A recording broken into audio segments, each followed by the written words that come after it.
Hi, hello, vanakkam. It's been a while since I posted a video.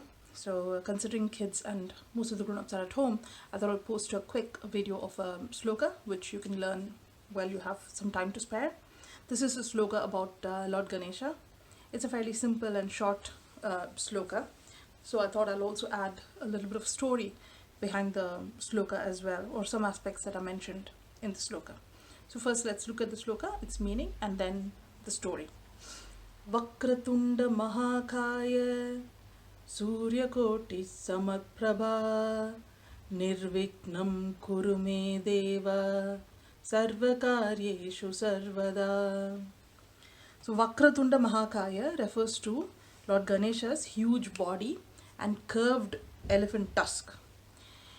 Suryakoti Samaprabha refers to his brilliance, which is comparable with millions of suns. That is how brilliant Lord Ganesha is. Lord Ganesha is known for his intellect. Nirviknam kurume deva sarvakaryeshu sarvada. What that refers to is remove all the obstacles in all the endeavors that I pursue and always. So Nirviknam kurume deva. O Lord, please remove the obstacles. Sarvakaryeshu sarvada. At all times, in all efforts that I pursue. So it's a prayer to Lord Ganesha, saluting him and requesting him to remove the obstacles on our path, help us face the obstacles. Interestingly, it reinforces the fact that life is full of obstacles and all we have to do is face it. We just need some courage to face these obstacles most of the times.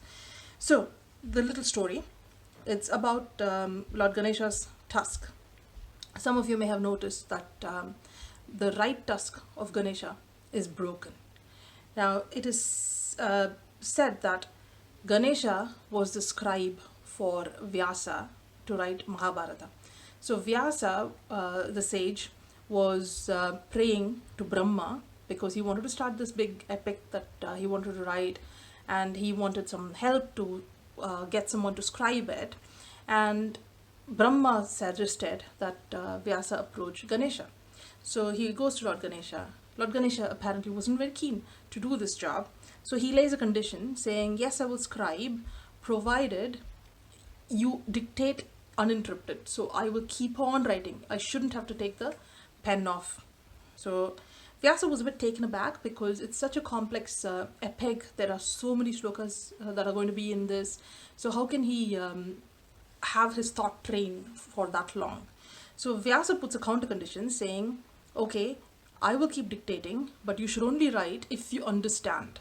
So that would give Vyasa a bit of time because as Ganesha writes, he also needs to understand, and some of the complex shloka may take a bit of time for Ganesha to understand, but that gives Vyasa time to think of the next shloka. However, Ganesha was extremely brilliant, and that's one of the reasons why he was picked as the scribe. It is said that while he was doing the task, the pen that he was using broke and he didn't want to interrupt the flow. So he broke his tusk and used that as a pen to complete the Mahabharata scribing.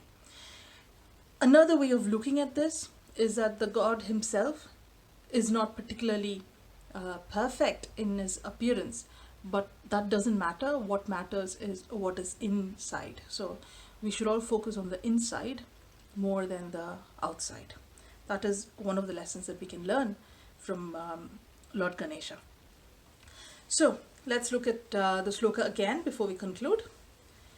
Vakratunda Mahakaya Suryakoti Samaprabha Nirviknam Kurume Deva Sarvakaryeshu Sarvada. I'll see you in another video. Until then, thank you. Bye-bye.